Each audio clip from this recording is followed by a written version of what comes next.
One of the universe's rules, as it applies to artists, is that if an artist was once thin and became fat, his work suffers in proportion to his growing body mass index. Likewise, if the artist was once fat and became thin, his work also suffers, perhaps even more so, in relation to his recent weight loss. With all that being said, today we're going to discuss the song Shiver by Panacea from his debut album Low Profile Darkness, back when he was obese. Let's get to it.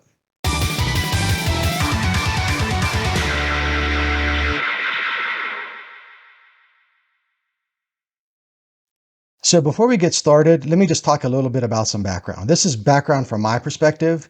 I'm sure your perspective is going to be different, but in the mid to late 90s, the Panacea, before he dropped the from his name and became just Panacea, the Panacea was really a cure-all for a stagnant drum and bass scene. I love this music. It all originated in the UK, and I loved it through the 90s. But around the mid 90s, when sort of the hardcore scene split from the drum and bass scene, the hardcore scene kept things going with just some energy and some kick and some fun, whereas the drum and bass scene became just sort of like more down-tempo feeling, more atmospheric, more soulful. It was almost a bit retro with a lot of like 1970s vibes being put into the music. I'm thinking of artists that were popular at this time like Goldie, Omni Trio, several of the other guys from the UK. They just didn't have it for me at the time. The music was all kind of like around the same tempo. It was all basically 160 beats per minute. None of it was especially groundbreaking. It's music that even if I kind of listened to it and didn't mind it at the time, I don't come back to it now. It didn't stand the test of time. No pun intended for Goldie with that abysmal album, Timeless. But that's neither here nor there. There was also, I can't not say No U-Turn Records did kind of fill a bit of a gap there. In 93 and 94, we had this really vibrant dark side drum and bass scene. I absolutely love that music, and I still listen to that music today. No U-Turn kind of filled that gap a little bit, but even their music was a bit too cerebral, a little bit too atmospheric for my taste at the time. At the same time, we had the rise of DHR, digital hardcore recordings, with Alec Empire, Atari Teenage Riot, Cater, Shitzuo, all these artists that were over killing it with the aggression and with the kick. I mean, half of the records were probably just produced by running them through a distortion pedal or something, but I loved it. And some of that stuff is still kind of nice to listen to today, but it didn't have the refinement. It didn't have the vision that I was really looking for at the time. And I think that's why some of that music, while I still listen to it now, it really doesn't stand the test of time. It's not something that I can really get excited about anymore. All that was happening mid-90s, around 96, I think it was, 95, 96 or so. Along came the record label Position Chrome. Position Chrome, as led by the Panacea, it was a real kick in the balls to the drum and bass scene. He pretty much ran that label in such a way, they picked up where the UK dark side drum and bass scene left off. But they infused some of these other elements that were happening at the time. Because they were a German label with German artists, they brought in some of that DHR stuff. There was certainly an Alec Empire influence to these tracks that were coming out. But whereas Alec Empire's stuff, like The Destroyer, I think is a fantastic album by Alec Empire, but where his productions kind of just lacked a little bit of engineering, Panacea put the German engineering into that approach. And he did so with a bit more musicianship and with a bit more vision, like I said, that I kind of just always missed from the DHR stuff. You could draw a line. I think so today. If I think of artists like Counter-Strike, Face, maybe even Burr Oak, that are popular now, or at least have been popular in the last few years, when I hear their tracks, I can still draw a line back. And that line doesn't go to like the UK side of things with like the soulful Omni Trio sort of sound. They draw that line, I draw that line more to the German side of things with Position Chrome. I think you could hear that with the way the bass lines are constructed, with the varied bass sounds that are used, and with is almost like a modular approach, not like a modular synthesizer, not like a wall of synthesizers, but a modular approach to the construction of the tracks, where there are certain sections that are pieced in and pieced out that serve a specific function. It's functional. I think maybe that's one of the things about maybe it's about German electronic music in general. It is more of a functional approach to music. That's where Position Chrome came in, and I think that's what really, just like I said, it kicked the scene in the balls. As for Panacea himself, I want to be clear too. I don't mind the Night Force material that he came out with when he was thin. I think some of that is all right. It's not bad. I've got quite a bit of it in my collection, and I enjoy it from time to time. Um, Before that, I think the record he did with DJ Scud, Hardcore Owes Us Money. I think that's a really solid album as well. It's not bad by any means. Even what was it called? Underground Superstardom, I think was the name of it, where he's got the yellow shirt on the cover, whatever. Thin Panacea time, and not bad though. But all of this stuff, ultimately, it's just party music. And I know that, I mean, I'm talking about the rave scene, so I'm not like opposed to party music, but party music is party music. It's not deep necessarily. It can be deep. I think a lot of the stuff that Night Force came out with was exceptionally deep. We're going to probably get to Lunacy at some point in this series. But in terms of Panacea's contribution to that party sound, it wasn't deep. It was all quite shallow. None of it is as brutal, is as dark, is as menacing, is as evil, is as stomach churning sick as the music that he made when he was obese. And that's why we're going to be featuring Low Profile Darkness today. If you're into this kind of music and you don't have these CDs in your collection, I definitely recommend the following 4 discs. This is the first Position Chrome compilation. It's got a bunch of the artists from the label on it. Another guy I like quite a bit is Heinrich at Heart. His tracks are great. Definitely get this if you can find it. This is the Position Chrome retrospective. It's probably a little bit more readily available. This has some of the same artists on it, and this one's continually mixed by Panacea, so it's also good for that reason. Panacea's second album, Twisted Designs, and Designs is spelt with a Z at the end. This is one that if you want something that makes you feel like you're about to barf, this is a good album to listen to. It's definitely got the sickness going on. He's still pretty fat, as you could tell from the cover, so this one is really good. And then, of course, his first album, Low Profile Darkness. I don't think he ever topped this album. I don't think too many drum and bass artists have ever topped this album. It's absolutely menacing from start to finish. This is just a vile, evil selection of very, very hard drum and bass. Another album I recommend, I can't find it. All of these CDs are alphabetized. I don't know what happened to this disc. It's the one that he made with Hanayo. It's called Hanayo in Panacea. Basically, he ate the artist Hanayo. Like, she's in his belly. I think there's even a song that references that. Like she's in his belly. It's such a great album. It's really good. It's not necessarily drum and bass. It's a lot slower.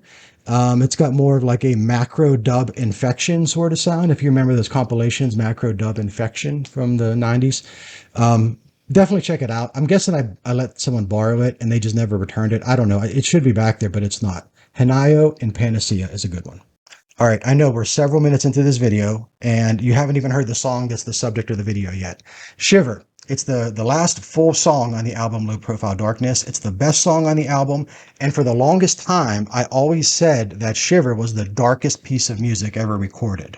And I always said that as I'm listening to it. When you're listening to this song, it's hard to imagine anything darker or more evil than Shiver. And I say that all from the context of loving dark music. I'm a fan of Coil and Sopra Eternus and all these other great artists that are truly, truly dark. A lot of dark music, especially electronic dark music, it's kind of like an alluring darkness.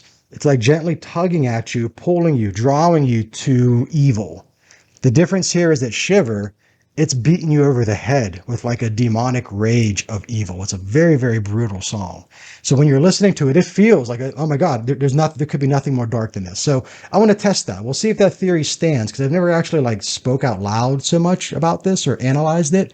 And it's an electronic song. The other thing too is like these other videos I do, I'll like pause them every verse or whatever, and I'll talk about the lyrics or talk about the meaning of the song. Electronic music is 100% subjective. I mean, there is no necessary meaning to any of this. It's an experience, and it's an experience that's a building experience as you listen to it. So I don't know how much I'll be able to say as we're playing it, but maybe I'll pause it halfway through and I'll mention something or other, and then we'll talk about it at the end. So, all right, I'm flapping my gums here. Here comes Shiver. Give it a listen and tell me what you think. All right, got the hood up, dim the lights. Here's Shiver.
All right, let's pause.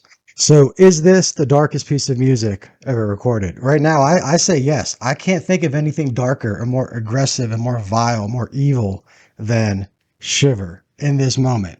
We're 2/3 of the way through the song. Man, this is just so good. It's just so good. I don't know. I don't know who's watching this video. I don't know what your perspective is on things, but the way that he treats the Amen breakbeat, and this is 1997. This was, no one was doing this. Yes, DHR was putting distortion on Amen, but it was a consistent thing throughout the entire song. He's strategically dropping the the Amen breakbeat at a very specific point of the song to have a specific effect. It hits and it stays there for a few bars, then he pulls it back and then he brings it back again. All the while he's got the Hoover, the Mentasm, Juno 1 stabs that were typical of hardcore up until this point. The drum and bass just abandoned. They thought that they were too good for that at this point. He's got the same sounds from the Alpha Juno that is just run through a distortion effect of some sort, they sound more aggressive and more mean than they did back in the hardcore days. Then that detuned bass. And he's got a couple different bass sounds that he uses. He uses one for one point, another for another point, another for a third point. And they're all unique, like patches on whatever synth he's created those sounds. But he's got the bass, it's detuned, which was pretty much unheard of at this point. And it's like overdriven as well. That's the kind of stuff like that approach to dropping a beat into a certain section of the song and pulling it back for effect and putting it back and forth with that detuned bass. That's what I hear a lot of, like in the neuro funk and the current drum and bass artists from like maybe the last 10 years. They do that frequently now, and they do it very effectively as well. But I think you could draw a line all the way back to Position Chrome and to Panacea specifically for that sort of approach to drum and bass. Man, it's like the sounds here is just so evil. It's just so twisted. It really feels like the Amen beats specifically just feel like something is just lashing out, and like I just picture claws coming from the darkness and just slicing something, slicing you, the listener, to bits. Man, it's so good. All right. We got like a third left to go. Basically, what we're going to hear from this point on is a reprisal of the first part of the song, just like almost every piece of electronic music made for the equivalent of the rave scene. I'm not sure, this is not rave music, but it's part of that same cohort of people. It's going to repeat itself, but when it repeats itself, it is a little bit louder, a little bit faster, possibly, probably not. I don't think he changed the tempo, but it feels faster when it comes back the second time. Here we go.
All right, man, that is Shiver. What a great track. The other thing I need to say, I hear it now, and I should have said it earlier, that chorus effect, the flange, is probably a flange he put on the break beats that come and go. They almost sound like vocal. It sounds like an alien voice that he goes, comes out and he pulls it back, and it's all alternating with the Amen breakbeats. Like that's a staple of that 93, 94 Dark Side sound that he carried on and refined and introduced it with new sounds and new techniques that just kind of kept that, man, the 93, 94 Dark Side phase of this whole hardcore drum and bass sound. It's really some of the most heavy electronic music ever. And he took that and he built on it. And he did that with Position Chrome onward. All right, let me put the lights back on and then we'll wrap this up. Okay, that's it. I don't know what else there is to say about it, really. I mean, the music speaks for itself. If you don't get it, I guess, I don't know, you just don't get it. I could understand someone finding this video or not being familiar or into this type of music at all and just not understanding why I'm so excited about it. But it's kind of like if I were to quote alternate. You probably, if you're that person, you don't know who alternate is either. But they had a saying way back in the day that was, if you don't understand it, you don't deserve to. So I'm sorry, man. You you don't get why this is a badass song. You just don't deserve to get it. It's man, I just love evil. I think that's what it comes down to. It's such an evil song, and it's so effectively evil and terrorizing. And I don't know. Maybe you've heard other things similar to this since then, and this doesn't have the same effect on you. Maybe it's a lot of nostalgia on my part. I remember I remember sitting, I remember the seat I was in, looking at my Technics stereo, putting the disc in the disc tray, and playing this for the first time at my apartment when I was in college at Penn State University. And my roommate, Jim Simonik, was on the other side of the wall over there listening to, I don't know, KMFDM or something like that, because he was so into industrial music at the time. And I like that stuff too. But it was just like I could sense that exact feeling back when I was probably 19 or 20 years old or something. So maybe that's what part of this is. Maybe you do deserve to not understand it or deserve to understand it. I don't know. Maybe I'm just being a bit pompous and arrogant about it. The fact that you don't deserve to understand it because you don't understand it. Uh, I don't know. I'm flapping my gums again. Panacea, Shiver. I think it's a great song. I think it was groundbreaking. I think everything he did with Position Chrome turned the tables on the drum and bass scene. And I think people are still, whether they realize it or not, they're still copying his work today. Great guy when he was fat. Man, he was so good when he was fat. Not a bad guy when he was thin and attractive. Very symmetrical face. You know, he had the European accent and all that kind of stuff. But party music for party music's sake, it just doesn't do it for me. I got to go another layer deeper than that. And when he was fat, he was another layer deeper. He was like 5 layers of fat layer. He was like 5 layers of blubber deeper than what he was when he was. Oh man, that's so mean to say. I like Panacea. I think he's a great guy. I've never met him in person, but I've seen enough interviews with him. He's a legit nice person.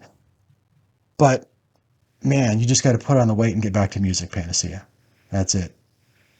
All right. I'll see you in the next video, hopefully. Bye.